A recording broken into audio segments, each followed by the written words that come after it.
tardes, bienvenidas, bienvenidos a CETLA. Mi nombre es Luisa González, yo hago un doctorado también aquí. Por ejemplo, está también mi compañera Laura, somos colombianas, investigamos Colombia aquí en CETLA. Y bueno, estamos muy contentas de poder ayudar a organizar este tipo de espacios, de eventos. Invitan académicos también a dialogar con procesos con la sociedad civil. El proyecto Diálogos con la Sociedad Civil, y bueno, este diálogo en particular, propuesta de Marta Luz Machado y de Mensen Misi. Hola, bienvenidas, bienvenidos. Perdón por el... Pongámoslo también en silencio aquí para escuchar. Pero se lo paso, para mí va a ser muy difícil admitir Sí, bueno, porque la gente se conecta. Si quiere, no, vamos con el... Si quieres cambiamos de puesto. Y tú me pasas. Porque es muy difícil estar pendiente de la pantalla y hablar al mismo tiempo de quienes entrando. Okay. Y luego nos cambiamos otra vez. Bueno, un poco la dinámica del espacio. Vamos a tener primero dos ponencias de 15 a 20 minutos. Primero empezamos con la doctora Marta Luz Machado, que es una egresada de aquí, con su tesis La escultura sagrada, en el contexto de la memoria estética de África y su diáspora, ritual y arte, que fue galardonada con el premio de la Fundación Alejandro Ángel Escobar, que es el máximo reconocimiento que se da en Colombia en investigación científica.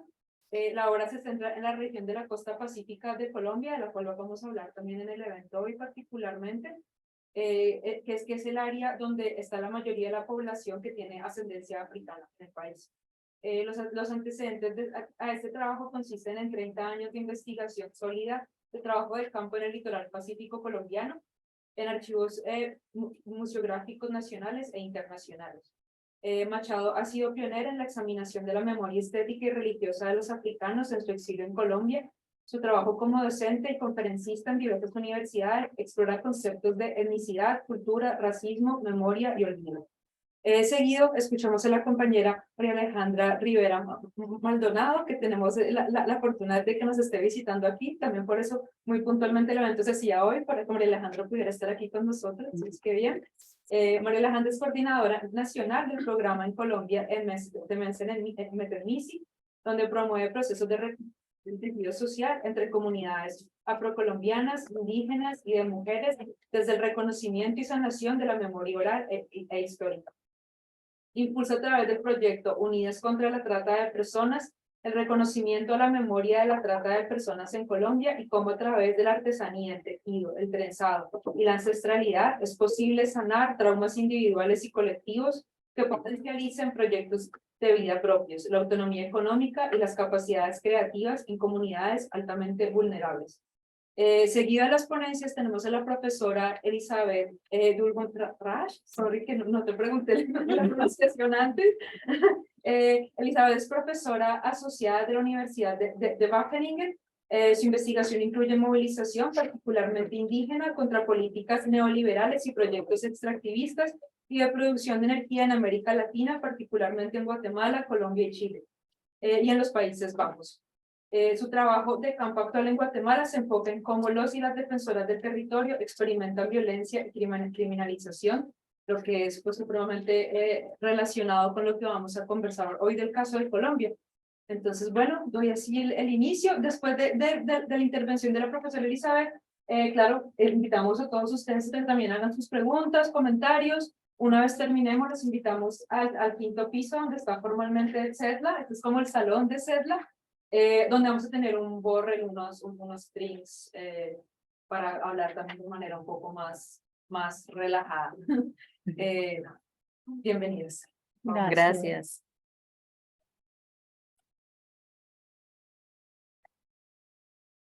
Yo lo silencié, pero no. Bueno, subes un poco. Ya. Okay. Bueno. Inicia. Buenas tardes, mil gracias a todos por estar aquí y por querer oír qué pasa en la región del Río San Juan y qué pasa especialmente con las mujeres líderes de esa región y con la gente de esta región. Puedes pasar. ¿Ya? Ay, no pasa. Ya, Ahí no, ya. devuélvete. Está un poco lento, entonces. No, para el otro lado.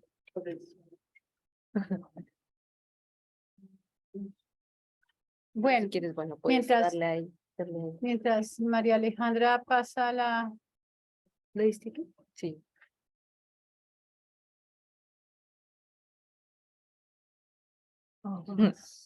Sí, personas quieren unirse. Yo creo que es porque estás en el Zoom. Vamos a ver. Bueno, relatos afrosanjuareños, mujeres líderes, sanación, memoria y paz. Da cuenta de 6 mujeres afrodescendientes que habitan en el lugar, en el Pacífico colombiano, a las orillas del río. Lo pueden ver aquí en la pantalla. En medio de la guerra, ellas resisten, defienden la vida y construyen su cotidianidad. Pese a su valentía, yo considero que ellas lloran, sufren y tienen mucho miedo porque, como dice Chava, nosotros ponemos los muertos, nos matan a nuestros maridos y a nuestros hijos. Y Luzoide va a completar esa historia diciendo, la guerra está a 3 metros. Este documento también incluye a la hermana Carmen, una religiosa de la orden de la Madre Laura, que lleva 60 años en la región. Ella llegó como misionera, luego es enfermera también, y en este momento es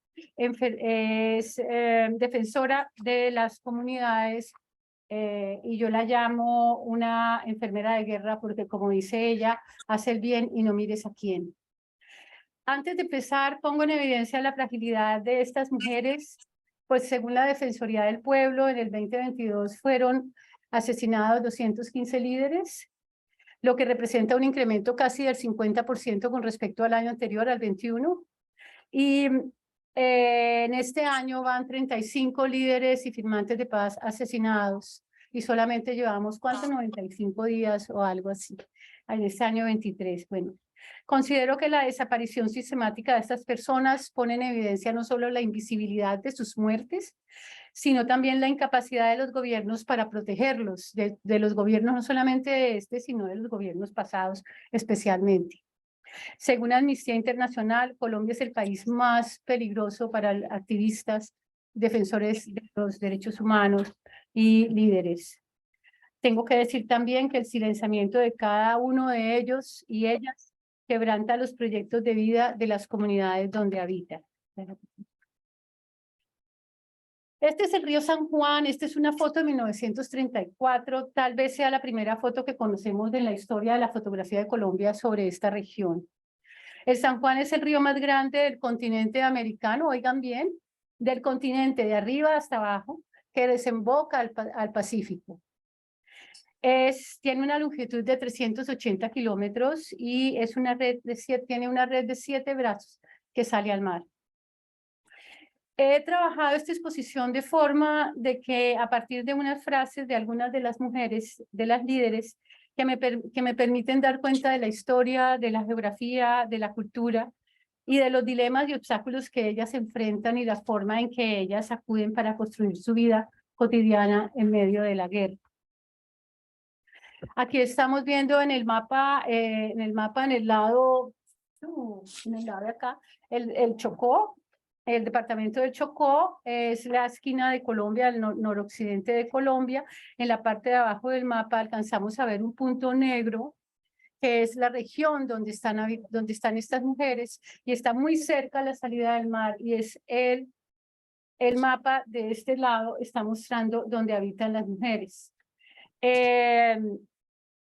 Ellas viven en el lugar que está marcado por las estrellas. Para que tengan una idea del tamaño de este lugar, de aquí a Rotterdam hay 79 kilómetros lineales. Esto tiene 250 kilómetros cuadrados, es decir, que es una distancia supremamente grande entre cada una de estas mujeres en el mismo territorio. Este territorio es Acaezán, que es la sigla del Consejo Comunitario de Acaezán. Es uno de los territorios colectivos de las comunidades negras. El territorio colectivo es una figura jurídica. El Estado colombiano reconoce la propiedad de la tierra a las comunidades étnicas. Para las comunidades étnicas se llaman tierras comunales de comunidades negras y para los indígenas se llama resguardo.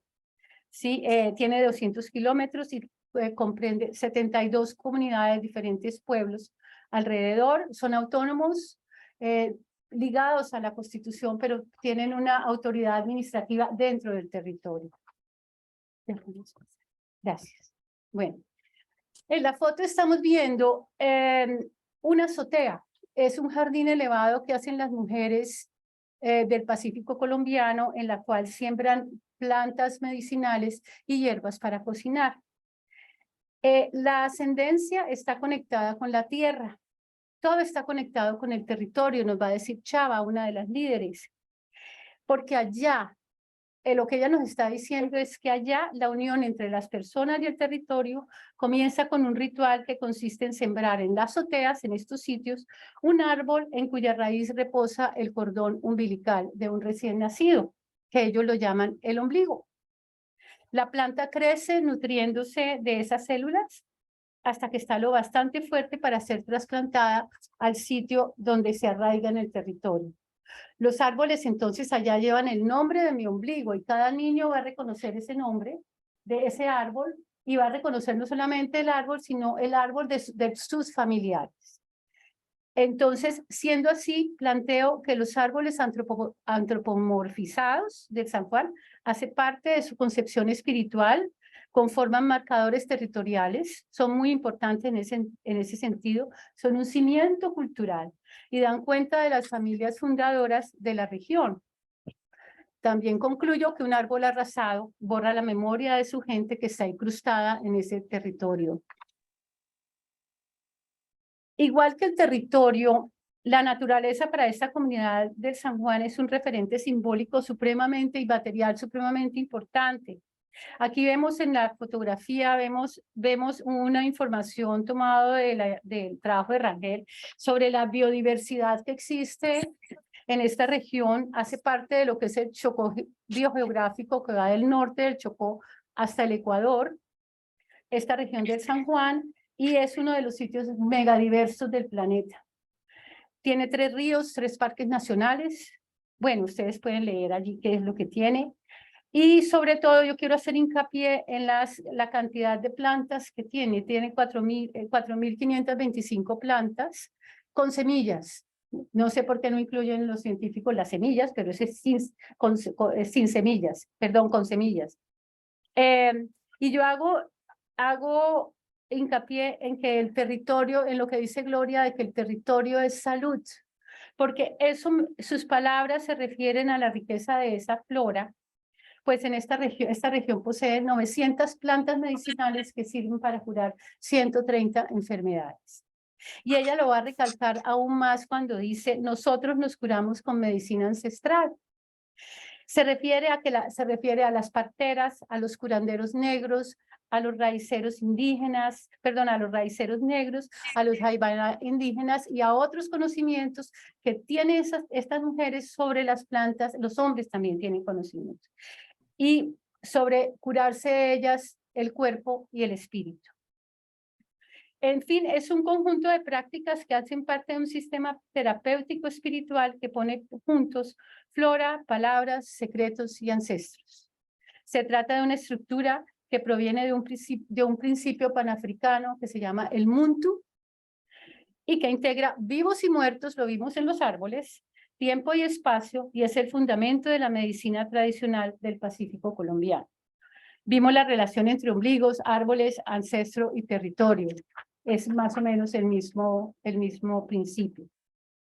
Hablando de África, ese legado africano nos lo va a recalcar Gloria cuando dice somos un territorio de negros y negras, porque allá las mujeres de esta historia son las descendientes de los africanos y africanas que fueron llevados al Pacífico colombiano para trabajar en la minería del oro. Estamos viendo en la pantalla dos imágenes, pasa por favor, qué pena. Están dos imágenes sobre Novita, que es la región del norte de San Juan, donde habitan una de estas mujeres, que fue desde la colonia ha sido el sitio principal de extracción de oro. porque la economía del oro comienza en Colombia con la colonia, continúa con la república, va durante todo el siglo XX y llega hasta hoy, siglo XXI, y hoy vemos casi 12 generaciones de afrodescendientes que siguen buscando oro en el Pacífico colombiano. Y esa palabra de Nelcy también nos sitúa en la historia de lo que significa negro y negra para el Pacífico colombiano en esa locución, porque sustenta un carácter político e histórico supremamente importante. No solamente hace referencia a la esclavización, sino que también hace referencia a la libertad. Sí, y político porque es la forma en que las comunidades escogieron llamarse ellas mismas frente, y es uno de los derechos que lograron en la Ley 70 o Ley de Comunidades Negras en la Constitución de 1993. Y es el derecho, digamos, esta Constitución fue supremamente importante, no solamente, perdón, el movimiento que surja la Ley 70 fue supremamente importante porque reconoce no solamente la cultura y la identidad, sino el derecho al territorio, a las comunidades que estaban ahí y que llevaban 250 años en ese tiempo, y en ese momento eran declaradas como pobladores en tierras baldías, colonias.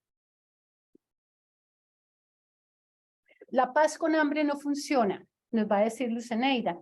Y ella nos dice eso porque es esta población del San Juan y de todo el Chocó vive en las condiciones de menor calidad de vida que el resto del país. Tiene una calidad de vida, el indicador más bajo tiene 58 puntos de promedio nacional frente a 79, es decir, que hay una distancia de calidad de vida altísimo en la región con respecto al resto del país. Presenta altos índices de marginalidad, pobreza, violencia y falta de oportunidades. Ahí se pregunta uno.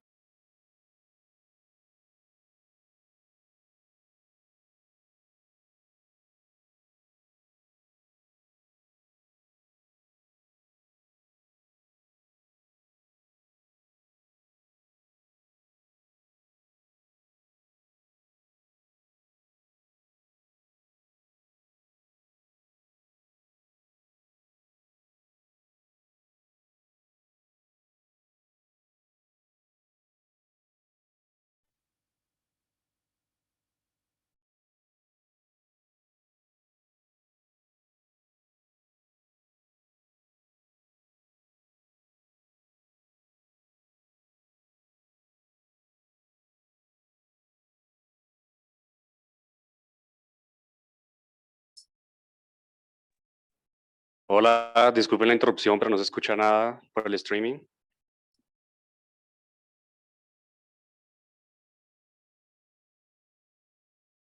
Listo. Perdón. Sorry. ¿Nos escuchan ahora? Sí. A ustedes sí, pero la presentación no. No están viendo la pantalla. Ok. Ok, yo continúo, perdón. En lo que se traduce en una constante violación de los derechos humanos y el derecho internacional humanitario. Por su importancia estratégica, que ya les dije al principio, este río y sobre todo el corredor del San Juan. Ay, espero un minuto porque...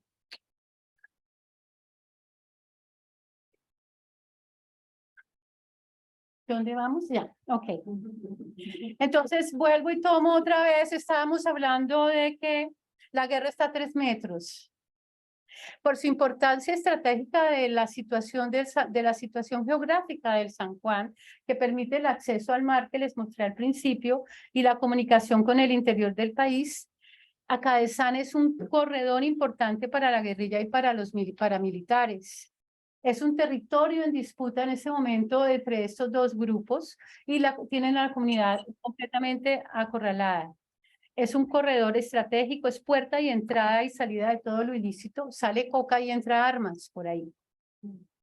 Es un territorio usurpado, por el 47% de su extensión está sembrada de coca. Históricamente es el río del Oro, el 66% de toda la minería del Chocó ilegal.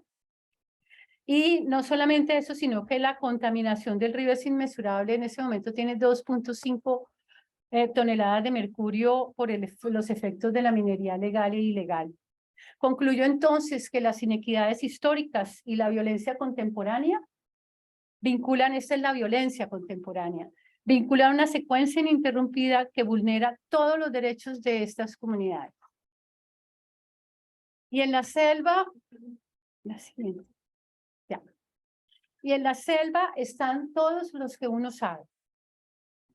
Lo que escucho en la voz de Luzoide es su prevención y su miedo. Ella no dice el nombre de los que la amenazan y la violentan y la tienen acorralada, pero todos sabemos quiénes están ahí. El mapa que ustedes están viendo atrás, yo lo saqué de un informe que está en internet, así que todos sabemos quiénes están ahí, pero ella no dice, y yo no lo voy a decir, ustedes lo pueden leer porque hay que respetar el silencio de ella. Allá, cualquier persona puede ser sospechosa de ser informante de la guerrilla. Entonces, escucho también el reclamo sobre la imposibilidad de transitar libremente por el territorio, ya que la guerra confinó a la comunidad en su pueblo y les prohibió navegar por el río. Estos actores armados en el Chocó imponen un orden, tienen redes de inteligencia, ¿sí? Tienen retenes e imponen un tiempo de confinamiento, es decir, hay días en que pueden salir y otros días no. Esta prohibición de salir del pueblo hace que no sea posible pescar, cultivar y cazar, actividades necesarias para la subsistencia. También les prohíbe reunirse, los encuentros entre las mismas organizaciones, entre las comunidades de base, hacer sus festividades de los santos patronos, que es tan importante, todo esto les prohíbe. El silencio de Luzoide me recuerda el argumento de Montoya que dice que la memoria del pueblo durante la guerra queda en deuda de reconstruirse porque está marcada por el silenciamiento impuesto por los violentos. Entonces, esa memoria histórica queda sometida a segmentos de lo que es permitido en este momento enunciar. No podemos hablar, ninguno puede hablar libremente. Entonces, tendremos que esperar que la paz sea completa para escuchar a Luzoide narrando el conflicto. Mientras tanto, es mejor guardarle el silencio que ella quiere que guardemos. Ante estas circunstancias, yo me pregunto si es posible hablar de paz.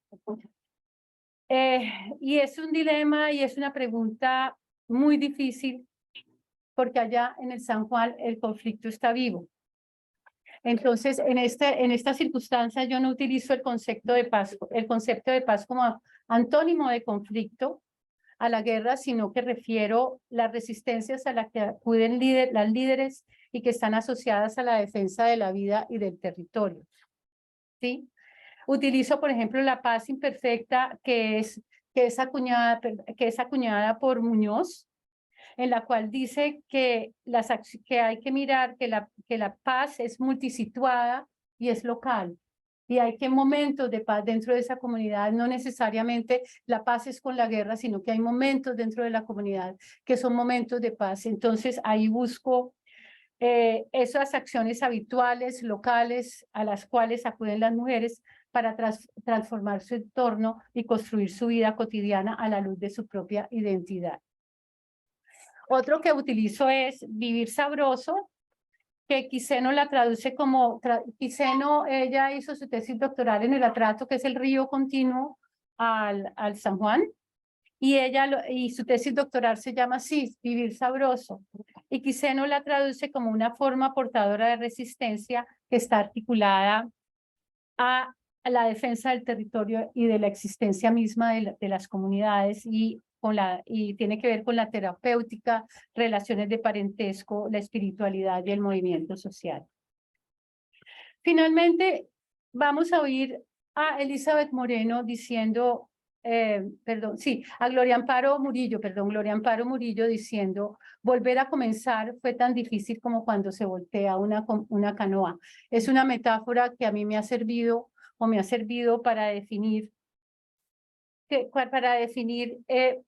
qué es una líder, porque al fin y al cabo, cada acción de ellas implica un rehacer, un volver a hacer, hay que volver a construir, hay que construir el pueblo, construir la casa, volver a construirse otro espacio, volver a reinventarse cada vez que hay una sacudida de la violencia y los violentos.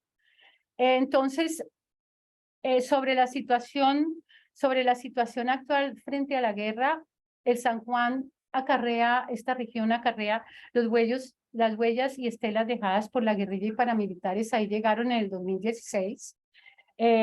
Si tengo tiempo, después les cuento por qué es el 2016 y no antes. Y lo que han dejado lo que hicieron fue convertir el río en la tumba de sus víctimas. Y el río es uno de los ríos de sangre de Colombia en este momento. En estos momentos se está haciendo el primer acuerdo humanitario con el Ejército de Liberación Nacional después de que se pararon las conversaciones en el 2019. Y fue tal vez por el pedido de las mismas comunidades de que se reanuden los diálogos, como lo decía Chava. Entonces, eso implica que en el San Juan están sentados en las mesas de concertación con la idea, es una paz, digamos, están tratando de hacer unos acuerdos experimentales, a ver qué pasa. No es la paz total que nos están hablando. Eso implica que las personas que han sido desplazadas pueden retornar a su territorio y también que los actos de agresión a las comunidades se mitiguen, que dejen tranquilos a las comunidades. ¿Sí? También buscan hacer la paz, digamos, es un laboratorio de paz que busca hacer acuerdos en pequeños pasos. No es dejar las armas del todo, no se trata de eso, sino hoy hacemos esto, mañana hacemos esto, a ver hasta cuándo logramos hacer algo, ¿no?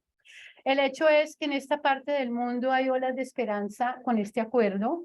Mientras tanto, yo creo que seguiremos viendo a las mujeres afrosanjuareñas luchando como siempre por respeto a sus derechos. Finalmente, hay la voz de Chava, de Elizabeth, que dice, por favor, no nos dejen solos, porque ella nos está haciendo un llamado y está haciendo un llamado a la comunidad nacional, a la comunidad internacional, a los activistas de derechos humanos, que estemos pendientes de vigilando esa región. Bueno, muchísimas gracias. Me encantará oír sus preguntas después de haber un poco, ¿cómo se dice? Con el computador y con todo, pero bueno, espero que les haya gustado. Hay 18 personas online, es decir, que valía la pena la comodidad con Ya, Zoom. sí. Bueno, Gracias. Gracias. Bueno.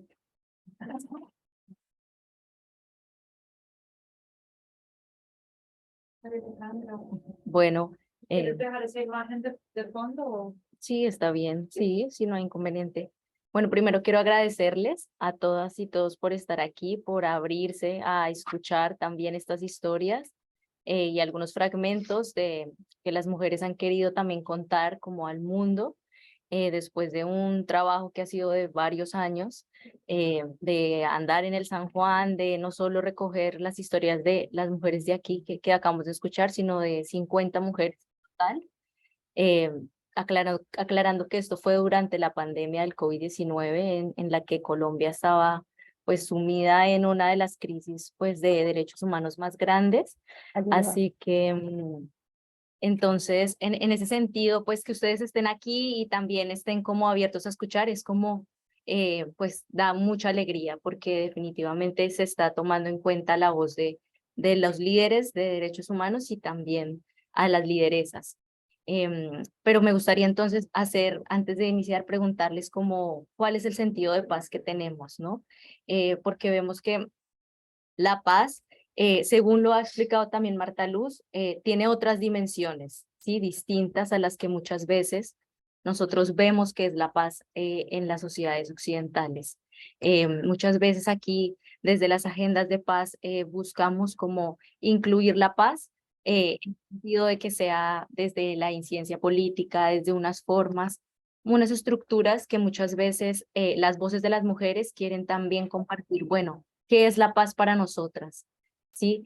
Precisamente estas referencias que hacen Gloria Amparo sobre la canoa, sobre el acceso a la tierra, es porque nos hace como un llamado a la reflexión de cómo vivimos la paz, no solo las mujeres afro, sino indígenas muchas veces en Colombia.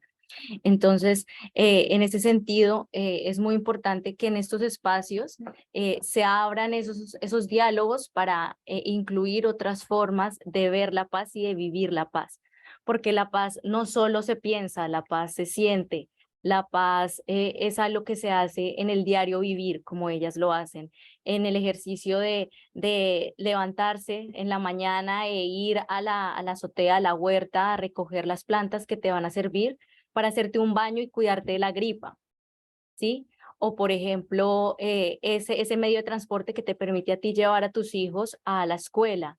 Entonces, hemos visto que el conflicto armado lo que ha hecho de una u otra forma es reprimir eso, reprimir como la autonomía de las mujeres, reprimir la autonomía de las comunidades y en ese sentido imponer un sistema que funciona ya en otros lugares del mundo y que las mujeres rechazan y resisten a que eso pase, ¿sí? En parte todo este conflicto armado en Colombia ha generado como el imponer un modelo socioeconómico, ¿sí? Un modelo que quiere como controlar no solo la vida de las comunidades, sino en ese sentido como la riqueza que hay allí. Hay muchas de los hábitos diarios, sus economías están alrededor de la pesca principalmente, están alrededor del conocimiento ancestral, ¿sí? La música, grandes festivales que se hacen en Colombia o muchos en otros lugares del mundo, pues los artistas vienen también del Pacífico porque es una zona que es megamente diversa y este modelo quiere llegar a cambiar estas cosas. Precisamente una de las situaciones que sucede con Luzoides Guaitotó, que salió al inicio de la presentación, es que ella pues vivía con su familia en un entorno, era una comunidad de 20 personas, y que a causa de una masacre muy dolorosa que asesinó a prácticamente toda su comunidad, ella tuvo que desplazarse y toda su vida y la vida de su familia cambió, la conexión con el territorio. Ellos pasaron de una u otra forma a vivir alrededor de esto, de esta pesca tradicional, de una economía propia, de una soberanía alimentaria, de yo no tengo que depender de comprar en el supermercado o en la tienda del barrio, porque todo lo cosecho yo, todo lo tengo yo, y pasaron a vivir en un espacio de invasión, de desplazamiento, y ocurrió algo muy particular que lo hablábamos con Marta Luz, y es cómo ese modelo económico se impone y su hermano pasa de cuidar el entorno, la selva, la naturaleza, la biodiversidad, a que la única opción de trabajo, por decirlo así, sea la tala. la tala ilegal de árboles, ¿sí? Entonces, en ese sentido es que pasaron a tener esa cotidianidad en la que ellas dicen que es la paz para mí. La paz para mí es estar tranquila, la paz para nosotros es volver a la comunidad y poder salir libre por el río, la paz para mí es poder construir mi casa, ¿sí? A mi propia manera y no tener que tener la única elección económica de ir y talar los árboles que antes para mí tenían un sentido espiritual, un sentido medicinal, un sentido sagrado, ¿sí? Sobre esta historia precisamente de Luzoides se encuentra bastante información en internet, a ellos les han hecho varios artículos de medios de comunicación, El Espectador y demás, pero no hay como una atención real a lo que muchas veces dice Chava o las lideresas. Nosotras queremos ser actores activos en la defensa del territorio, en la defensa del mangle, en la defensa del río, en la defensa de la tierra, porque detrás del conflicto armado son los intereses por la tierra, ¿sí? Claro. Siempre ha sido así y más en estas zonas que son megamente diversas. Entonces, por eso son tan importantes estos espacios para que podamos hablarlo, compartirlo y buscar cómo se pueden llegar a agendas comunes o a espacios de diálogo en los que se haga visible que no solo son los conflictos que están allá, ¿no? En esos países, y que son conflictos que muchas veces no entendemos, sino que todas estas guerras también están detrás de un interés económico por la tierra, por la naturaleza y pues por la diversidad que habita allí. Parte de las problemáticas del conflicto armado es el uso ilícito de la hoja de coca, ¿sí? Que pues para los pueblos que habitan allí también ha sido pues una hoja sagrada. Que habitan en la sierra. Que habitan en la sierra y en el Pacífico, en la parte del Cauca, en zonas cercanas, pues ha sido algo pues muy importante en su cultura. Entonces es también como esto viene siendo pues como un rechazo y como muchas veces un rechazo a la cultura propia y pues una forma también de colonización de los territorios y esas prácticas propias. Entonces, en ese sentido también creo que es importante para nosotras escucharles, también escuchar cómo ustedes, cómo han percibido este ejercicio, si hay preguntas sobre cómo se vive allí también, algunas de de las particularidades de la culturales y demás, pues estamos muy abiertas a ello. Y también pues a seguir como en ese diálogo, alimentándolo. A ustedes, muchas gracias.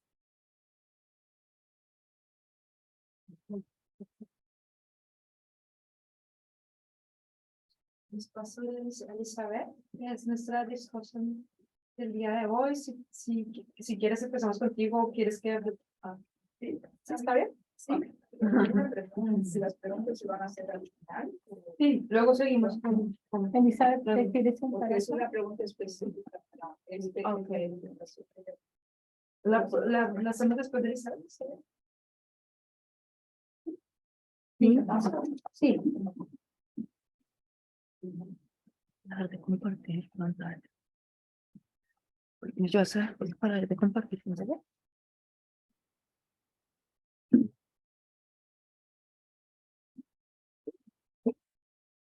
Ok, bueno.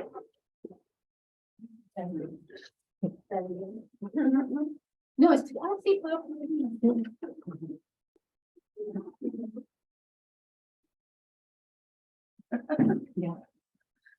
Bueno, muchas gracias. Ustedes, bueno, gracias por la invitación y por poder estar aquí.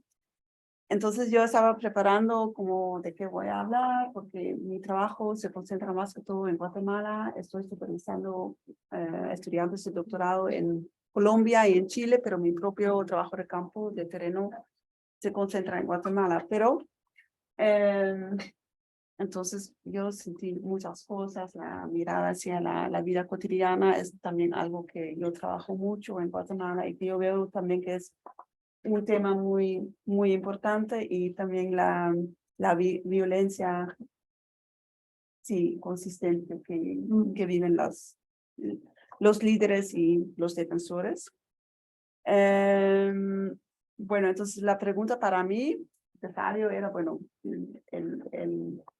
el discussant, la tarea es como dar como un panorama de cuáles son las discusiones académicas y todo eso acerca del tema. Entonces voy a compartir un poco lo que yo veo como temas interesantes, importantes cuando hablamos, estudiamos, pensamos lo que es la defensa del territorio en América Latina, pero hablo desde mi posición como académica de Holanda, de los Países Bajos, trabajando ya mucho tiempo en Guatemala. Bueno, y para empezar, yo pienso que, y ustedes también hablaron de este tema, ¿no? Que es pertinente pensar esos procesos desde la historia muy violenta, eso es así en Colombia, pero también en Guatemala y en muchos otros países de América Latina también, ¿no? Sí, que los espacios en donde trabajan los y las defensores del territorio son productos de esos procesos racistas, excluyentes, muy violentos, y esa violencia todavía es muy presente en el continente. Y esos procesos han producido espacios donde operan redes de muchos actores. También ustedes mencionaron bastantes que yo también lo reconozco en mi trabajo en Guatemala. Redes actores del Estado, de grupos ilícitos, narcotraficantes, autoridades. ¿Mm? Pero lo más grande es el Estado y el político. Sí, pero son redes o como son espacios donde hay como relaciones muy íntimas de los actores del Estado con los narcotraficantes, las empresas mineras, autoridades en el nivel local, ¿no? Autoridades indígenas, líderes que son así en una red y con mucha desconfianza. Y como el Estado no logra mantener control sobre el territorio, y paralelamente al Estado se desarrolló como un poder oscuro, así se llama en Guatemala, que está muy vinculado con los carteles de los narcos y todo eso. Eso también lo vemos en Colombia, pero también en Guatemala, que como donde yo trabajo es cerca de la frontera con Honduras, donde pasa todo el transporte de Colombia hacia los Estados Unidos. Y entonces en el nivel local vemos grupos ilícitos también, autoridades municipales, grupos armados, empresas mineras, hidroeléctricas, que se relacionan todo muy íntimamente, ¿no? Que también en ese nivel local conforman como una red de actores represivos, violentos, armados, no armados, y esas redes han penetrado todos los sectores. Yo pienso que es lo mismo en Colombia también. Grupos ilícitos han infiltrado sectores políticos, juzgados, ministerios públicos, mantienen relaciones íntimas con empresas extractivas, y entonces es como un espacio muy híbrido. Entonces, yo pienso que para poder entender lo que está pasando hoy es muy importante entender también cómo se han producido esos espacios. Otro enfoque analítico es como estudiar o entender todas las diferentes violencias que están ahí, ¿no? Como ustedes ya mencionaron algunos también. Y yo también he visto que hay mucha violencia directa, pero también la criminalización de los líderes, los defensores también es muy, muy fuerte. Defensores del territorio son acusados de robo agravado, secuestro, quema de maquinaria, organización ilícita, son etiquetados como criminales, como terroristas, como guerrilleros, y solamente estoy mencionando algunos, ¿no? Y eso va a mano con violencia directa, violaciones de los derechos humanos, de los defensores, amenazas de muerte, militarización, la presencia de muchos actores armados, estigmatización de grupos marginados. Entonces es un espacio muy inseguro. Pero bueno, eso es como más el contexto, cuando vemos más cómo se están organizando los defensores, los líderes. Es importante entender cuál es el espacio, cuáles son las violencias que ellos están enfrentando, cuál es la historia política, cultural, social. Pero también yo veo que vivir en este espacio es muy fuerte, ¿no? Yo empecé mi trabajo en Guatemala hablando con las personas, bueno, cómo se están organizando, como yo soy como social movement scholar, entonces estoy muy interesada en cómo se organizan los movimientos sociales. Eso fue mi enfoque analítico. Yo quería saber cómo está organizado esa defensa del territorio. Pero en las entrevistas la gente empezó a hablar más que todo sobre cómo se sentían, que se sentían muy vulnerables, mucha inseguridad, mucho miedo, impacto en la vida familiar. Por eso que yo pienso que ese enfoque en la vida cotidiana es tan importante también para poder entender la organización social. Entonces yo empecé también a enfocar mi trabajo más en eso. Entonces yo veo que también en el escenario más grande que las violencias tienen un impacto muy importante en la organización del territorio, de la defensa del territorio, que la criminalización pone restricciones en la movilidad de los defensores. Hay muchos defensores que ya no pueden, bueno, que son encarcelados o no pueden moverse porque tienen una orden de captura, entonces eso pone muchas restricciones en su movilidad y impide muchas formas de defensa activa en la resistencia. Al mismo para las comunidades, para los familiares, ver a defensoras encarcelados, captivados, causa mucho miedo, ¿no? Entonces también eso causa que se paraliza la organización social. Entonces es muy difícil seguir organizando a las comunidades. También resistir la criminalización en sí mismo también come mucho del tiempo, ¿no? Ir al juzgado cada semana, ir al cárcel para visitar a los familiares, preparar comida para los testigos, para preparar comida para llevar al cárcel, para tomar precauciones para la seguridad todo el tiempo, coordinar todo el tiempo, dónde te vas, a qué hora vas a llegar, todo es un impacto enorme en la vida, en esa vida cotidiana de defensores y líderes en los territorios. Ir al doctor para sanar el cuerpo, porque la defensa y la criminalización tienen un impacto enorme en el cuerpo y hay que deshacerte, así dicen, de las malas energías. Entonces ya no queda tanto tiempo más para organizarse. Pero también en la vida más personal, en la vida más familiar de los defensores también podemos ver las consecuencias, el impacto de la violencia y la criminalización. Tener un familiar criminalizado implica muchos gastos para la familia. A veces hay una persona en el cárcel, pero y por eso hay menos recursos económicos para la familia por la ausencia de uno de los sóstenes de la familia. La familia también gasta mucho dinero en el transporte para ir al corte, pagar transporte y comida para los testigos y todo eso. Dentro de las familias vemos que familiares ya no se hablan porque hay muchas tensiones, hay muchos conflictos dentro de las familias.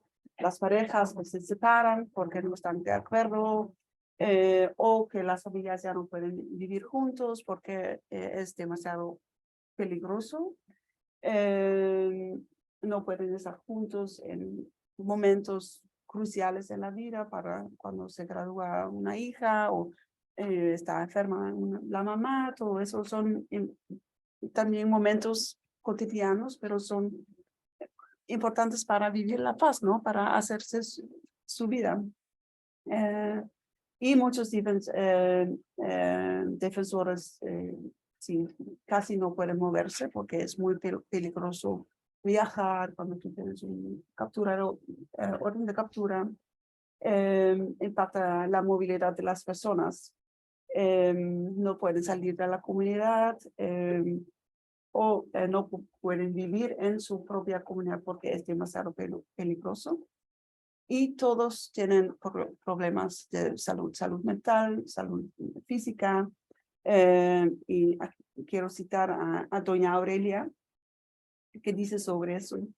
La defensa del territorio es muy físico, ¿entiendes? Marchamos, manifestamos, ocupamos, viajamos a muchos lugares. Yo por mi parte me metí con todo mi cuerpo y me cansé mucho. Hace mucho daño a tu cuerpo. Para poder defender nuestro territorio tenemos que sanar nuestros cuerpos muchas veces. Entonces, yo pienso que también lo vi en esa presentación de ustedes. Hay muchas fuentes de estrés, mucha inseguridad, las amenazas constantes producen problemas mentales, tanto como físicos, y por eso que es pertinente como también profundizar ese tema del del miedo, ¿no? De la seguridad y de cómo hacer o vivir la paz en la vida cotidiana. También cuando realizamos estudios académicos. Yo pienso que es como una parte del estudio de la defensa del territorio que casi no hay mucho, por decirlo así. Yo vi que con los defensores que el miedo es un tema recurrente en las vidas todo el tiempo. A veces se convierte en rabia, lo que puede ser muy productivo también, pero otras veces es paralizante, ¿no? Uno se encuentra, y estoy citando un defensor aquí, uno se encuentra luchando para poder evitar nunca sé cómo pronunciar eso, psicosis. Gracias. El miedo es una forma del Estado para poder controlar a los defensores y por eso que también al mismo tiempo es importante dejar de tener miedo. Pero ¿cómo hacer eso? ¿No? ¿Cómo no tener miedo todo el tiempo? ¿Cómo rechazar el miedo? Como me dijo un defensor también. Rechazar el miedo va de mano a construir la seguridad también y el cuidado a través de prácticas diarias y no a través de protocolos también, así dicen los defensores. Porque protocolos son impuestos, no permiten desarrollar las propias resistencias en las comunidades ni recibir talleres como cómo encriptar los correos electrónicos, porque no hay correo electrónico, guardaespaldas, una persona armada enfrente de la oficina de 8 a.m. a 6 p.m., evaluar la situación de seguridad cada 2 meses, no son medidas que los defensores no se sienten más seguros, ¿no? Son las prácticas diarias de cuidado por su turno que son frutos de la misma autonomía y también fortalece la autonomía. La autonomía, dicen, de poder cuidarse bien es parte de eso. Cuidar es vivir, es dar forma a la vida en una manera en la cual no solo corres menos riesgos, sino que también en una forma que tú has elegido. Y yo pienso que eso es clave también cuando pensamos en cómo construir la paz en el nivel local. Y para finalizar con un poco de esperanza, porque a veces es un poco difícil, ¿no? Un defensor describió esa forma de construir seguridad como la práctica de la felicidad, afirmando que no hay cosa más seria que vivir. Que seguridad también quiere decir no dejar de hacer lo que siempre hemos hecho. Gracias. Y muchas gracias.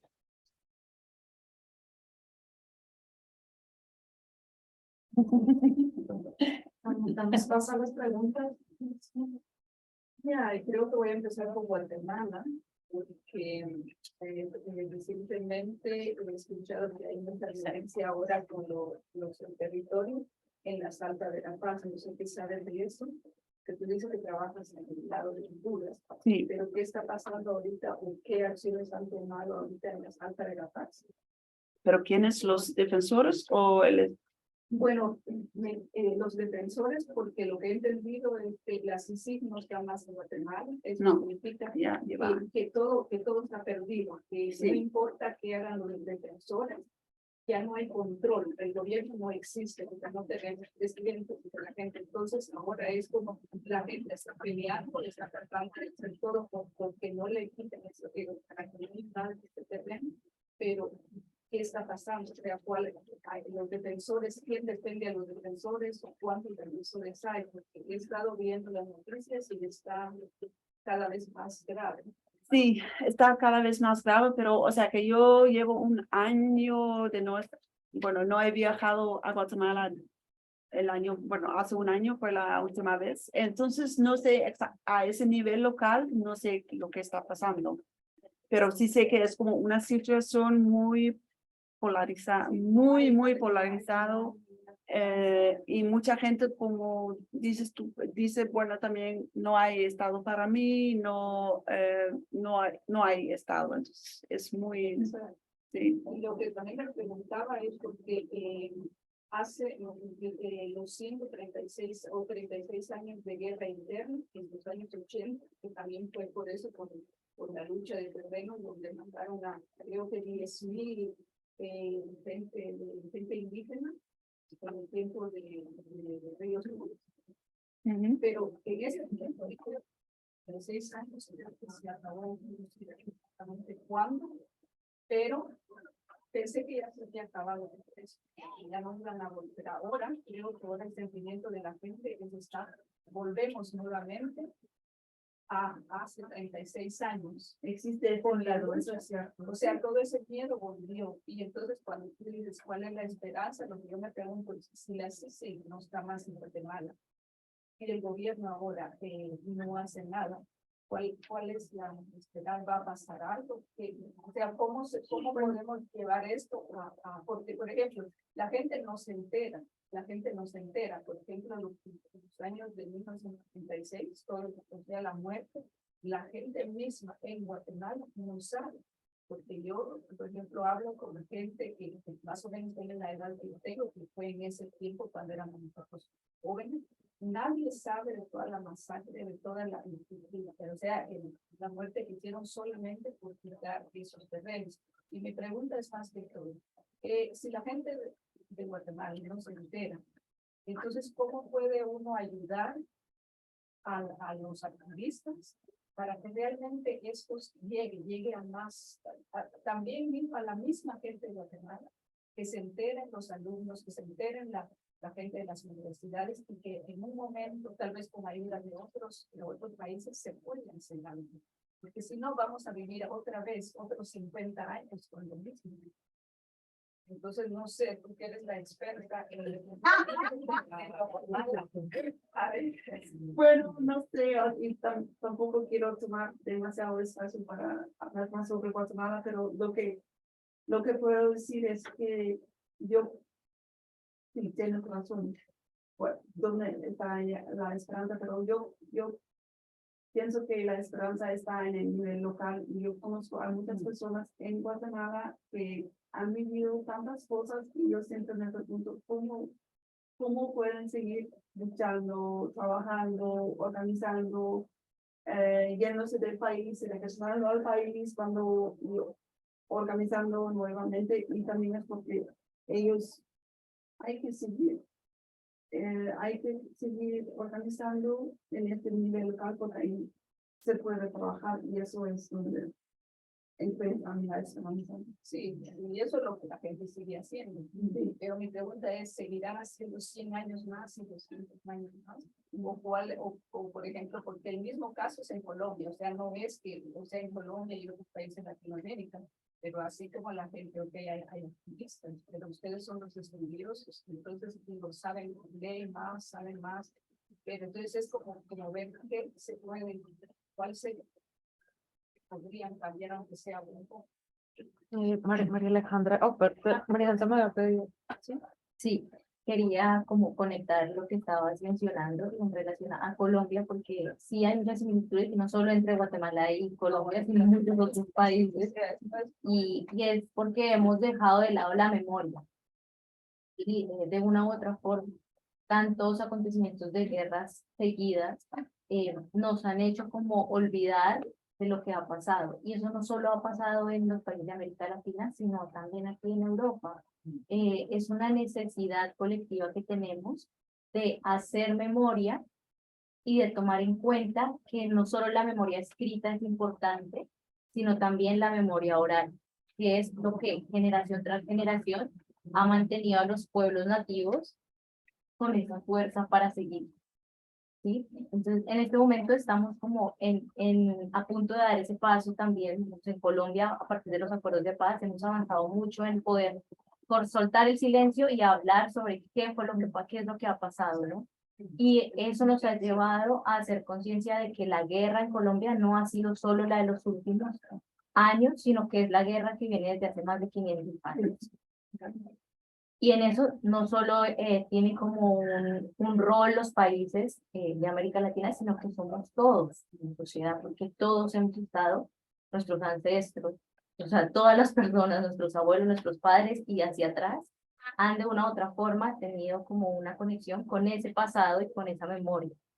Por eso es tan importante que en estos procesos de paz se tome en cuenta la memoria y la memoria de los pueblos. O sea, que muchas veces no han tenido la oportunidad de escribirlo o de que eso esté presente en espacios sí, como más grandes, pero que es la fuerza que ha sostenido esa voz de los que han luchado por más de 500 años. ¿Sí? Y de que ellos ahí tienen sus prácticas propias de protección, ¿sí? Porque el Estado te envía una práctica de protección de un esquema de seguridad con un escudo que tú debes ponerte todos los días, pero de una u otra forma eso que no te brinda seguridad, sino la seguridad te la brinda el estar en tu propia casa, en tu propio lugar, en tu propio territorio, y en muchas ocasiones toda esa medicina propia, espiritual, ancestral, es lo que permite la protección, es lo que en Colombia se llama los protocolos propios de protección, ¿sí? Entonces, todo ese mundo que hay allí está en la memoria colectiva, y la memoria colectiva no solo está en la gente, sino que está en la tierra. Está en el diario vivir, como decían aquí. Entonces, esa necesidad de memoria no es solo de los pueblos que están en la guerra ahora, sino es la necesidad de memoria de toda la humanidad, yo creo. Y es ese sentido de querer regresar muchas veces a lo que sabemos, ¿no? A lo que sabemos que es importante, ¿sí? Al alimento, a la familia, a eso, porque eso es lo que sostiene. Por eso la lucha es tan grande, porque se están dando cuenta de que en los países en guerra se está rompiendo el tejido social, que es lo único que ha podido sostener después de más de 500 años, ¿sí? Que es el sentido de comunidad. Entonces, si ya vemos que eso pasa, es algo que realmente es grave.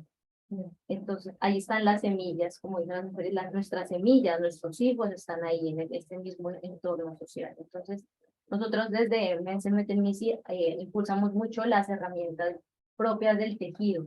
El tejido en sí, ¿no?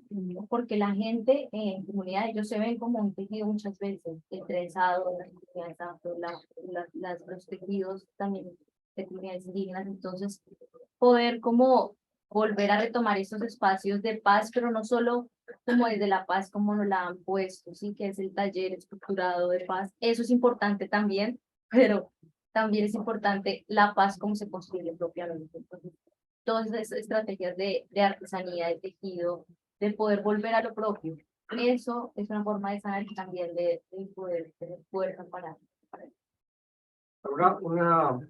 Perdón, había una mano levantada. Marta, ¿querías comentar algo? Sí. Y tenemos a alguien en línea. Ok, ¿Sí? perfecto. Bueno, yo quería era cuando tú preguntas, entonces, ¿qué se puede hacer desde afuera? Yo pienso que los activistas de derechos humanos desde afuera podrían hacer mucho, como lo dice Chava, no nos dejen solos. Ella es una luchadora, es una líder, pero ella sabe que sola no puede. Ella sola no puede, pero sí necesita el apoyo internacional, necesita el apoyo nacional, necesita que sentarse en las mesas de diálogo como lo ha hecho ella, ¿sí? Pero que sola ella no puede. Entonces, en ese sentido, sí hay un requerimiento externo a esas comunidades lejanas rurales, que son completamente rurales. Aquí estamos hablando, no estamos hablando ni siquiera de Ámsterdam, no, olvídese. Esto es de ir de un sitio a otro, son 30, 40 kilómetros y la única vía es el río. Y por eso es que nadie se entera. Por eso es que nadie se entera ni nadie sale de allá. Estamos hablando de las comunidades ribereñas del Pacífico colombiano o de las comunidades de Guatemala que también deben estar aisladas, no sé la condición. Es decir, que son territorios colectivos donde nadie se entera, donde nadie llega, ya no llega sino los malos. Y ahora les digo lo que les dije yo, que eso empezó en el 16, porque en el 16 se hizo la paz con la FARC. Y el Estado abandonó el territorio completamente. Entonces, ¿qué pasó? Pues llegaron los otros grupos, llegaron paramilitares y llegó la guerrilla. Entonces, eso es lo que estoy tratando de decir, es decir, que debe haber una veeduría, una conexión con esos tipos tan distantes. Yo pienso que desde ahí puede uno contar la historia. Yo no estoy yo no estoy contando la historia de ellos, no. Yo estoy haciendo un análisis de la situación, de lo que está pasando en eso. Yo no estoy llevando la voz de él, no quiero dejar bien claro, pero eso es lo que quiere Chava. Por favor, no nos dejen solos. Entonces, yo traduzco lo que ella trata de decir. Eso digamos, como para hacer para poder entender el contexto del cual estamos hablando desde aquí, ¿no? Porque no estamos hablando de alguien puede llamar por teléfono, es que no funciona el internet, no funciona el teléfono. Sí, es otro sistema. Entre ellas mismas, los consejos comunitarios se deben reunir. Y eso hace parte, digamos, consejo comunitario es el sitio que aglutina la comunidad. Y hay unas ciertas personas que están asignadas para llevar la voz de las poblaciones, pero entre una y otra, para que se junten, eso es lejísimo. Eso es lejísimo. Entonces, eso es lo que estoy tratando de decir, que esos contextos rurales tan alejados de la concepción occidental de comunicación es una de las cosas que yo pienso. Te damos la palabra a Camilo Barrero. ¿Te puedes quitar el... Así. Sí, ¿me escuchan, sí? Sí. Bueno, buenos días aquí en Colombia, buenas tardes para ustedes en Holanda. A María Alejandra, Marta y Elizabeth, muchísimas gracias por el espacio, a todas las organizadoras también y a la audiencia que está atendiendo este evento. Muchas gracias por esos espacios, considero que son de la mayor relevancia para llevar el caso colombiano a otras partes del mundo. Un agradecimiento también especial a Ana Stratzma, quien me compartió esta invitación, una colombianóloga por naturaleza, diría yo, y quien hizo un trabajo muy interesante acerca de la maternidad y las madres de la paz, un análisis de la maternidad de las excombatientes, mujeres excombatientes de la paz, aquí en Colombia después del acuerdo.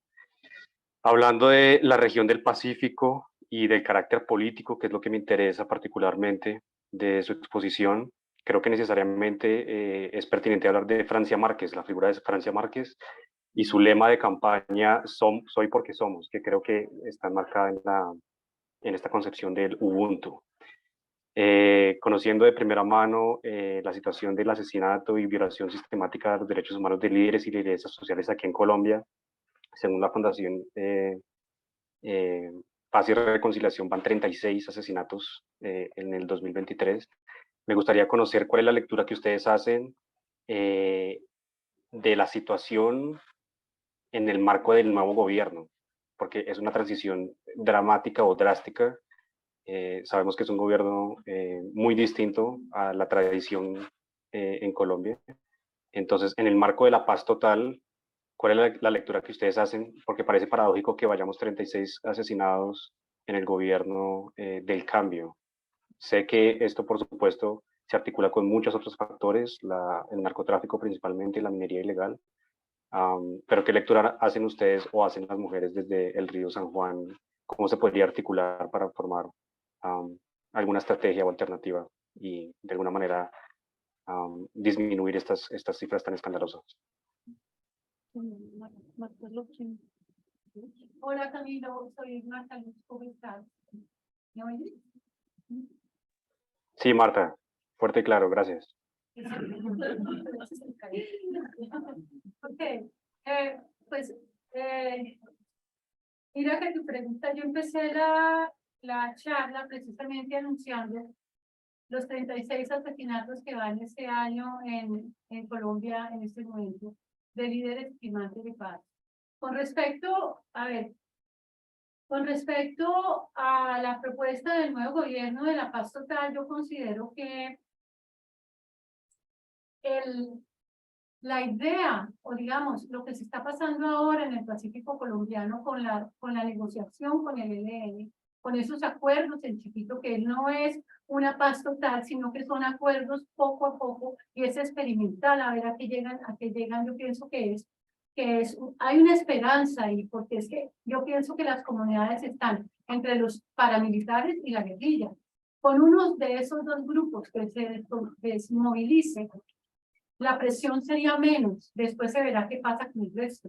Entonces yo pienso que en ese sentido Colombia tiene una tradición de paz, digamos, que es un laboratorio. Yo pienso que es muy interesante mirar qué pasó con las FARC y qué pasó y qué está pasando en este momento con la idea de que es posible que por lo menos uno de los grupos ilegales, como es el ELN en este momento, se movilice y entregue las armas y por lo menos es una presión menos a la comunidad, yo creo yo, desde ese sentido. Y me encanta que usted haya traído a cuento a Francia Márquez, porque Francia Márquez es la bandera también de todo este movimiento sobre el Pacífico colombiano y de la mirada hacia el Pacífico colombiano, ¿no? Su lema fue vivir sabroso, con la idea de que todos tenemos el derecho de vivir dignamente, es decir, con casa, con salud, ¿no? Y con escuela, es cierto, ¿no? Pienso que es, porque es que la paz del Pacífico no es solamente, desde mi punto de vista, y no lo digo yo, sino que lo dicen las mismas líderes, lo dicen, la paz con hambre no funciona, y es cierto. Mientras en el Pacífico siga la gente muriéndose de hambre, como ha pasado, sigan sin escuelas, así no va a funcionar, así no va a funcionar. Es otro flagelo de la violencia. Es la invisibilización y la exclusión del Estado, ¿no? Entonces que estamos hablando, cuando hablamos de paz total, también tiene que ver con eso de vivir sabroso que habla Francia Márquez, creo yo. No sé. Gracias. Bueno, yo tengo un poco la pregunta como la contestó esta Marta, porque pues están hablando sobre las comunidades que tienen que regresar a sus memorias y a sus trabajos en la comunidad, en el campo y todo. Pero mientras todas las comunidades no tengan una paz, mientras el mismo gobierno los ataque, porque son gobiernos violentos, como pasó en los años 80 o en Guatemala, ellos jamás van a poder, me imagino, poder realizar una vida normal. Y como dice Marta, mientras no haya la comunicación, porque las comunidades están todas separadas, no se van a llegar a ningún lado. Entonces yo creo que para iniciar, como decía Marta también, es que tiene que haber la presión sobre todo el extranjero para que los que tienen el poder, como fue en aquel entonces el presidente de Guatemala, los puedan presionar y que les corten los subsidios y todo lo necesario para que puedan ver a través de gente, y nunca van a llegar a nada. Mientras las acciones de esas personas no sean escuchadas, esa gente no puede luchar. Regresamos al hambre. No van a poder luchar para ver sus derechos. Necesitan el apoyo de alguien. Esto va a cambiar, porque hasta hoy en día yo he vuelto a las comunidades de la gente que perdió todo en ese tiempo de Río Hondo. Y usted va y todavía viven en esas casas donde no tienen agua potable, no tienen electricidad, y la vida sigue igual. La vida sigue igual y ya han pasado aquí 50 años.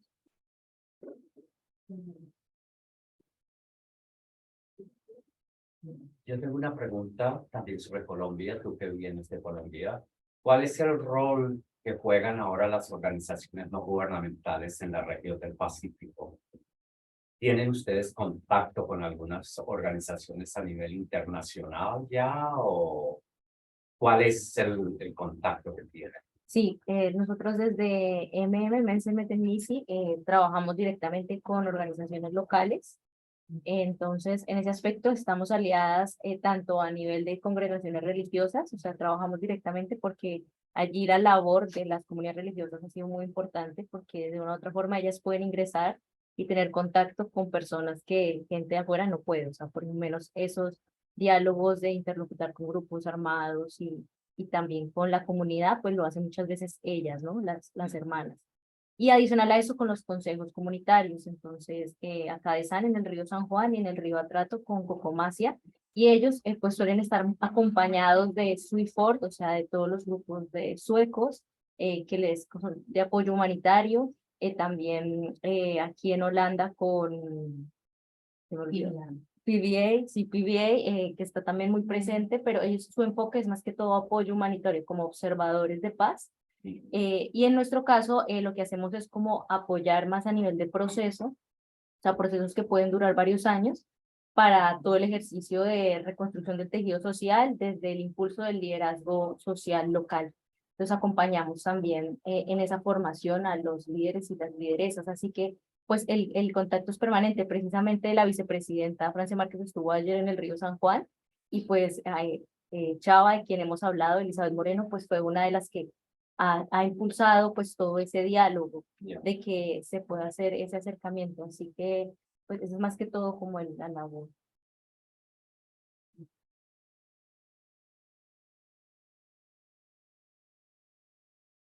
Bueno, una última pregunta, lo mío. Que no tiene que ver con las mujeres, pero es lo contrario. ¿Cuál es el rol que juega el hombre dentro de esta situación, por ejemplo, con las mujeres líderes? ¿Dónde está el hombre? Con esta pregunta es muy interesante. Y los jóvenes, Si los jóvenes, ¿dónde están? a ver, lo que ha pasado en el país colombiano y en muchas comunidades de la zona del Río San Juan, es que los hombres siguen siendo líderes, pero ha pasado un fenómeno que es totalmente triste, y es que ellos han estado al frente de las comunidades y a muchos de ellos los han matado. Y al matar al líder hombre, queda detrás un grupo de mujeres que son las que están ahora arrastrando la comunidad, llevando adelante la comunidad, por un lado. Pero al mismo tiempo estamos hablando de un sistema muy patriarcal, donde los hombres tienen voz y donde poder subir como mujer líder es supremamente complejo.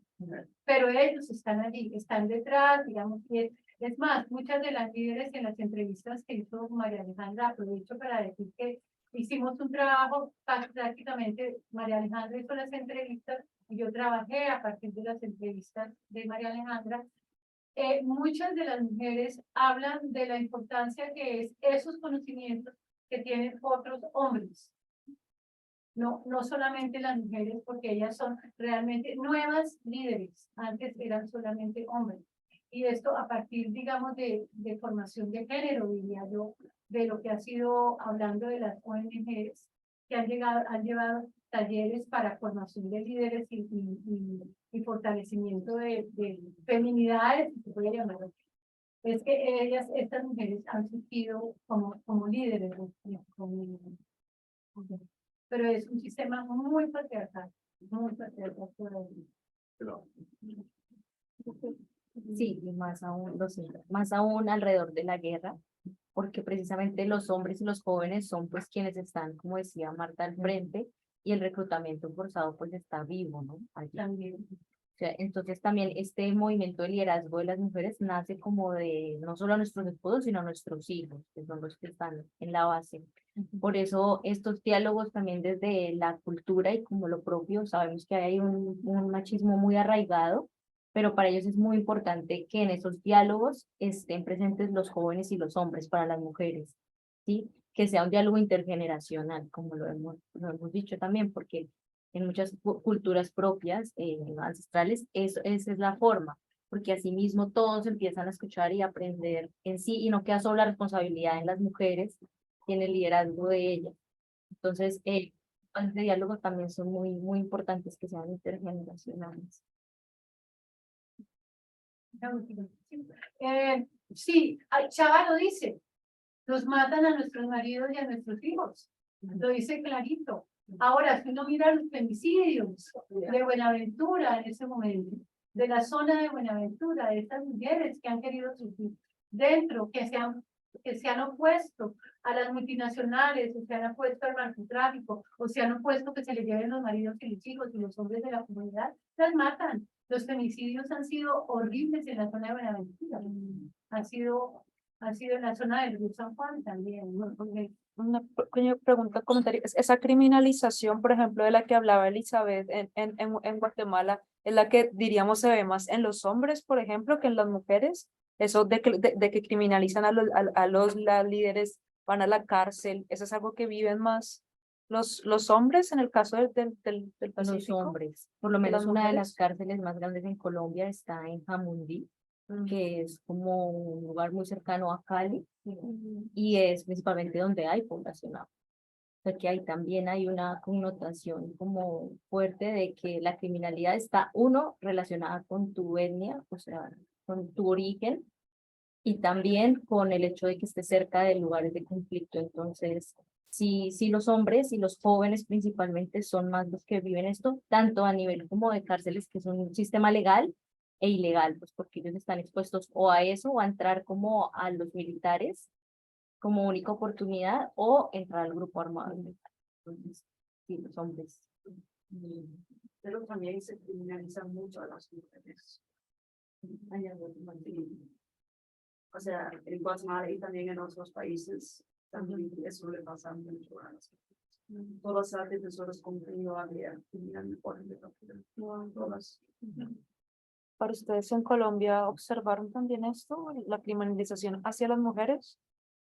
No, más bien femicidios y violencia, Ya. violencia sexual, la violencia sexual como arma de guerra.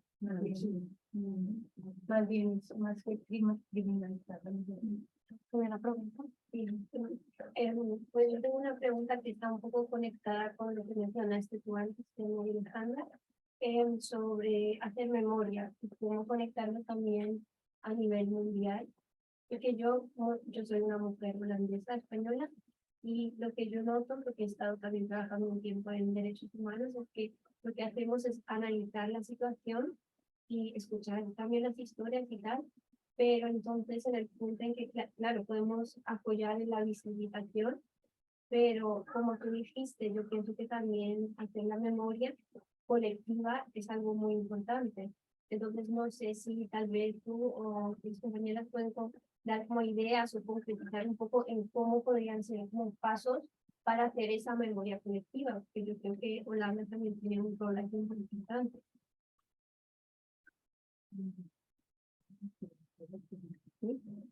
Sí, bueno, yo creo que es un ejercicio que viene no solo de hacer memoria de los conflictos recientes, sino que de analizar como de dónde viene la guerra, ¿no? Muchas veces las mujeres dicen, por lo menos del San Juan, esta guerra no es nuestra, ¿sí? O sea, ¿de dónde viene esta guerra?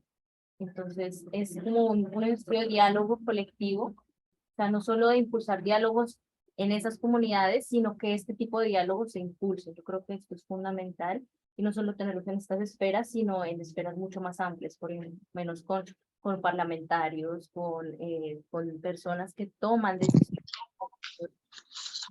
Allí es donde hay que acercar, por lo menos las organizaciones de derechos humanos, permitan que líderes locales lleguen a estos espacios y se pueda empezar a generar un diálogo cercano en el que pues nos podamos ver más como humanos. Yo creo que a veces hay mucho rechazo a poder verse con nosotros de esa manera y creo que eso es algo importante, poder impulsar estos diálogos de paz, diálogos cercanos, pero no solo a las guerras que hay en cada lugar, sino diálogos de paz como de la memoria, o sea, sí, diálogos de paz de la historia, como empezar a responsabilizarnos de ellos.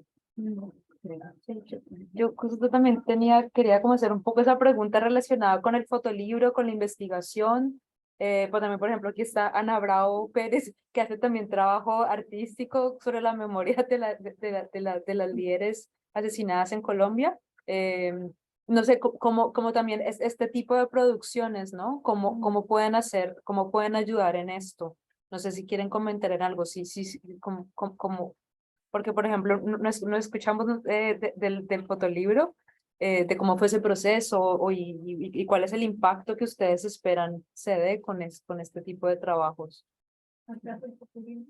No, nosotros tenemos el fotolibro, ahora si quieren ustedes nos pueden dejar sus datos, información y se los podemos hacer llegar a sus casas o poderlos dejar aquí, porque los hicimos traer desde Colombia, pero el envío tuvo como, bueno, ya tuve una caja bastante grande desde Colombia, entonces estamos esperando que llegue, pero esa era la intención del fotolibro precisamente, y era poder sensibilizar y visibilizar en los liderazgos locales, o sea, en Colombia ante el mundo, pero no solo a nivel internacional, sino a nivel de Colombia, porque muchas veces hay un estigma común, tú lo mencionabas en Guatemala, a quienes lideran, a quienes deciden, la misma comunidad, sí se desconoce que hay una mujer que está luchando o acompañando un proceso muy grande de incidencia o de participación, entonces ante los asesinatos, dijimos, necesitamos hacer algo para que en Colombia se haga pedagogía al respecto. Entonces es un fotolibro pedagógico que cuenta 50 historias de líderes sociales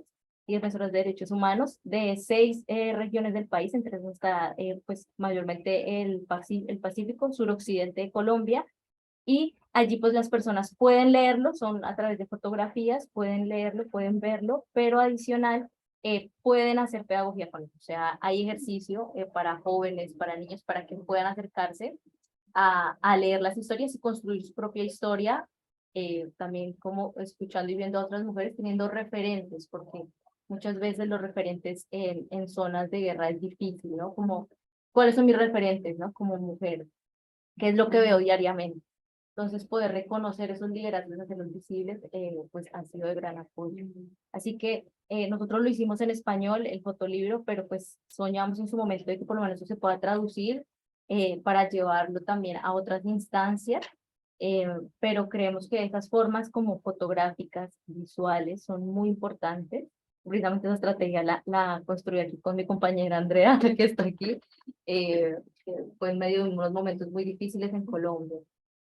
Así que pues todavía está abierto el espacio para poder hacer una presentación como de solo ese registro fotográfico que es bastante amplio, de todas las rostros y historias de estas mujeres. Esperamos traer. Marta, ¿quieres contarnos algo de la investigación Sí, del bueno, libro? estos relatos afroestampareños, mujeres líderes, Ana Fe y Memoria, es el libro que va a venir de nuevo, que espero que todos ustedes vean. Va a estar online primero y después estará en español impreso, a ver, buscando plata para poder imprimir en inglés. Y es un libro que comienza como todos los libros con una utopía, y Andrea también es la participante o la culpable de todo esto, porque ella me llamó para que escribiera el newsletter de Mention Music ante el asesinato de líderes en el 2021, el 19, en el 20, que eso fue totalmente desorbitante. Entonces me contó de las fotografías y me contó de la idea de hacer una exposición. Entonces yo le dije, yo quiero ser la curadora de esta exposición, y al fin la exposición no se hizo. Y entonces hablando y hablando dije yo, pues entonces yo quiero hacer una investigación, yo quiero contar la historia, darle contexto a esas mujeres del Pacífico colombiano. Y entonces me dijo, ay, están las entrevistas de María Alejandra. Entonces me llegaron un cerro de entrevistas de este tamaño, y a partir de ese fue como la materia prima, con las fotos de Federico Río, del fotolibro, para empezar a escribir el libro que sale. Bueno, debiera haber salido ayer, pero no salió, entonces saldrá en una semana o 2 semanas. Siempre hay cosas que lo paran, pero ahí está, y también les haremos llegar a todos ustedes el PDF por online. Va a ser muy, yo pienso que es interesante leerlo, y entonces la contextualización de toda la historia que recoge María Alejandra, que yo digo, eso parece un fieldwork en tiempos de guerra. Ella hace un pedazo y ya, bueno, el resto. Y Federico, otra parte, Era somos como era imposible viajar al Pacífico en ese momento. Y ahora tampoco, no es conveniente. No, precisamente en una de esas juntas tuvimos pues un acontecimiento también difícil en la zona, así que pues de eso hay muchas historias aún, precisamente porque el proyecto se hizo en medio de la pandemia.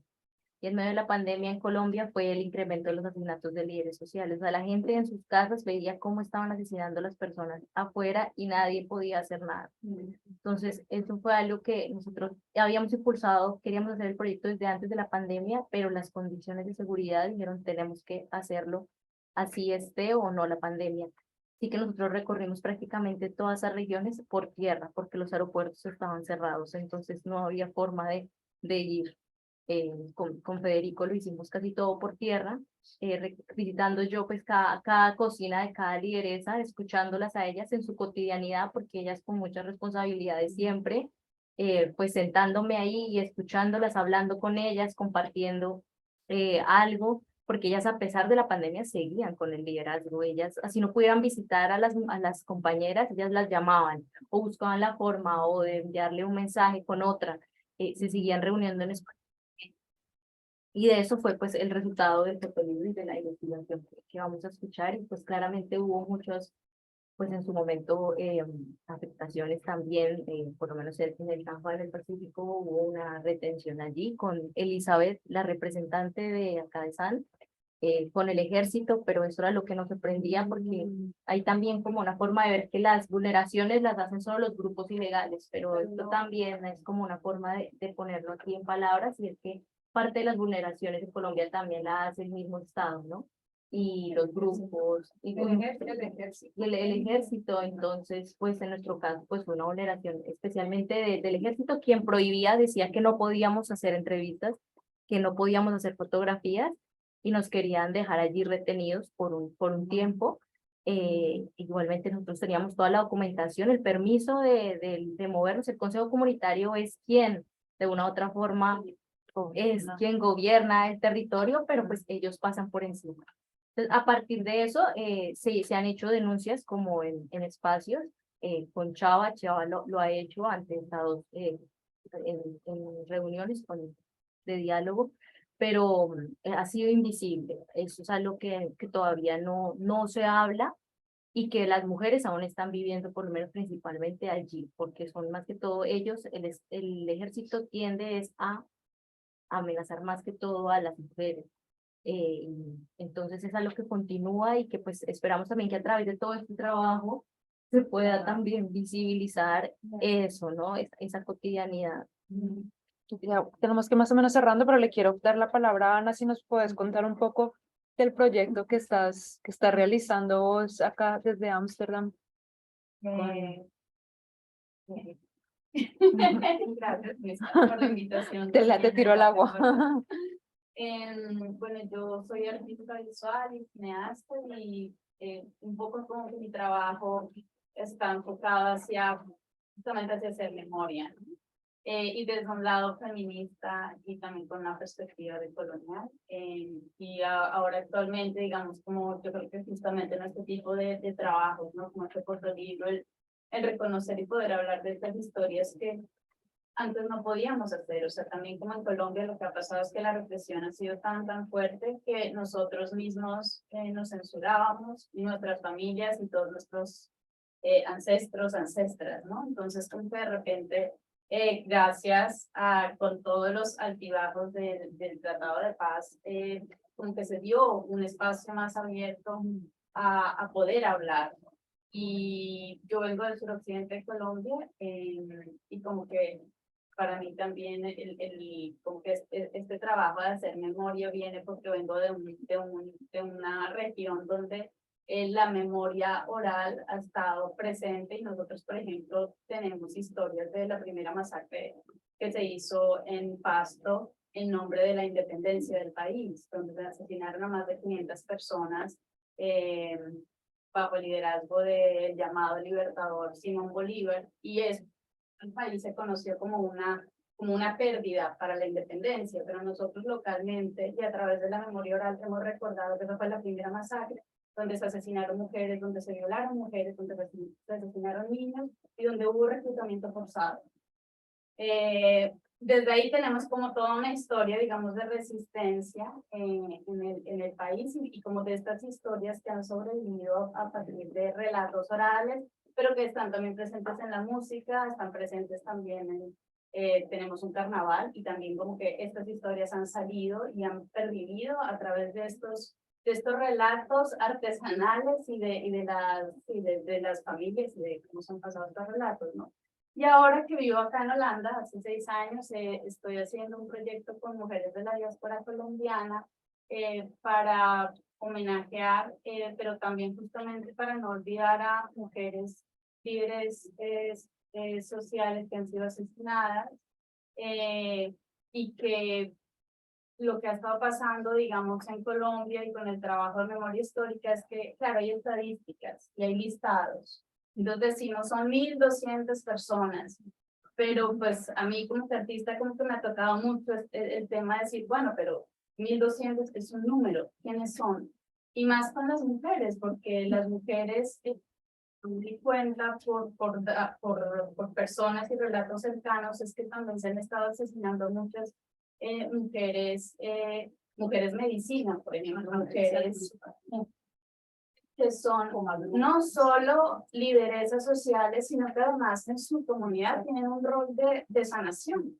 Y bueno, a partir de ahí, como que este proyecto que estamos haciendo acá con mujeres de la diáspora, lo que busca es justamente hacer un ejercicio de memoria, ¿no? Es dar a conocer a nivel internacional la historia. Empezamos pues con un número pequeño de mujeres a quienes queremos homenajear, pero pues son muchísimas más, ¿no? Y ojalá esto pueda crecer.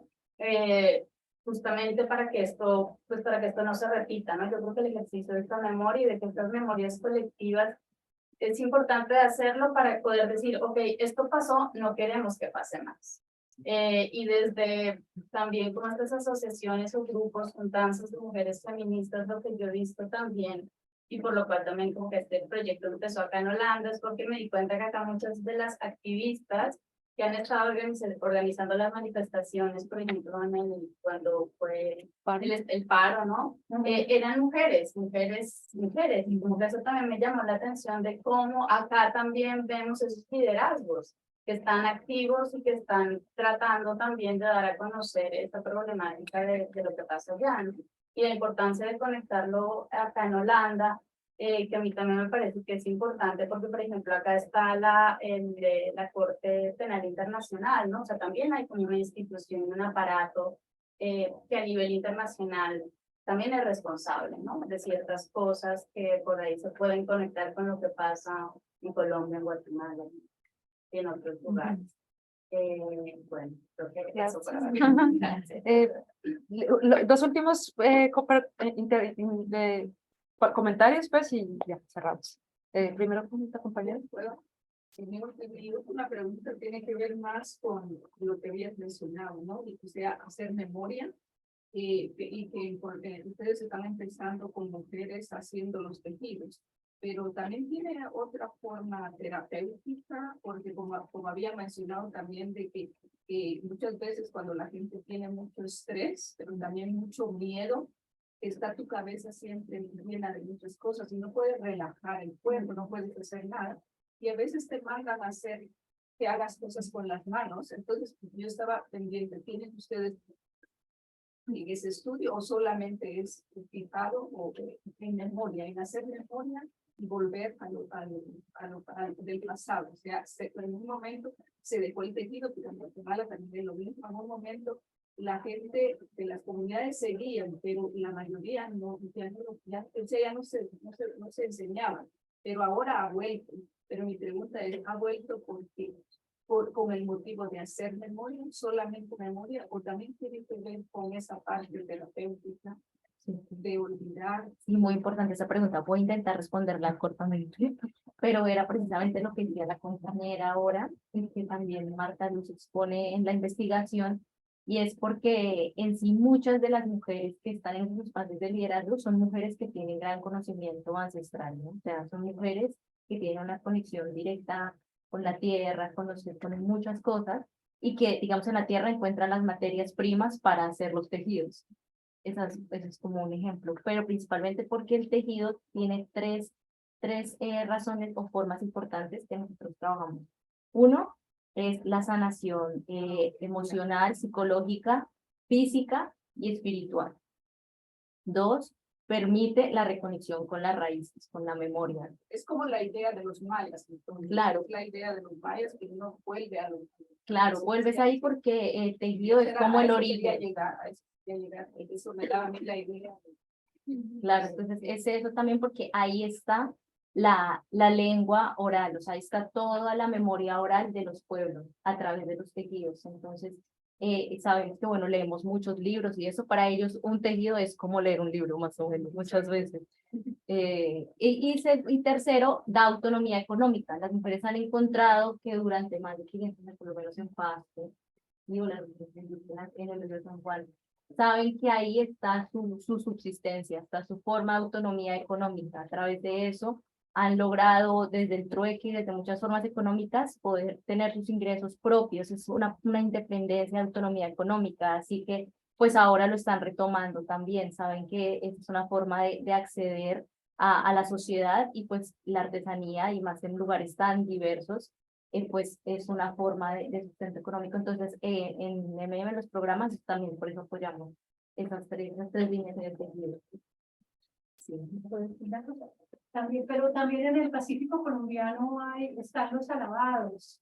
Los alabados son cantos de alabanza que las comunidades, es una tradición ancestral que las comunidades usan para contar su historia, no solamente para alabar a sus ancestros o a Dios, porque son profundamente religiosos, sino para contar su historia. Y ellas lograron, la gente de Bojayá, por ejemplo, no sé si ustedes se recuerdan que estallaron un tanque de gas en una iglesia, las FARC.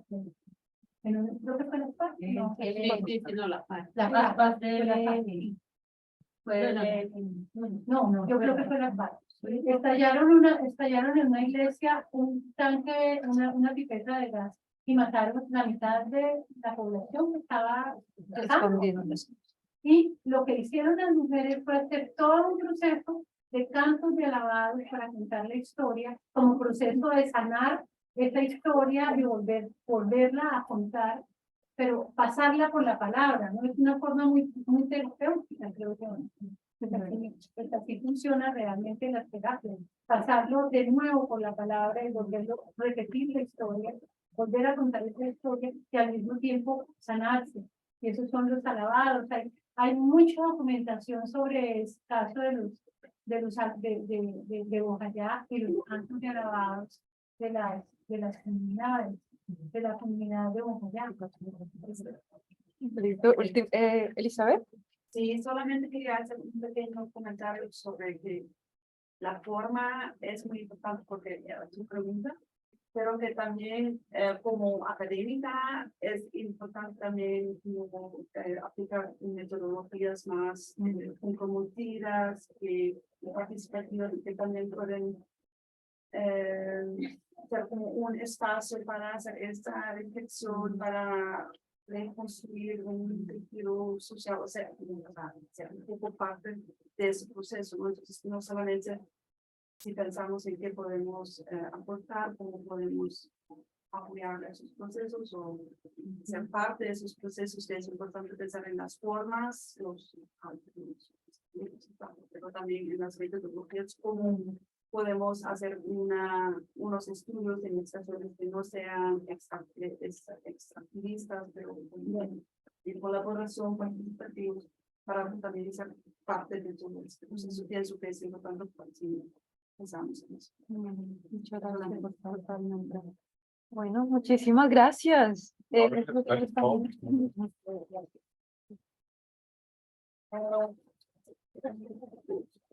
todas formas, continuamos la conversación en el quinto piso. Están todos invitados. Se puede subir por el ascensor, por la escalera. Sí, para que se queden, digamos, conversando. Gracias. Gracias a las personas en línea también. Vamos a terminar el Zoom. Gracias a todos.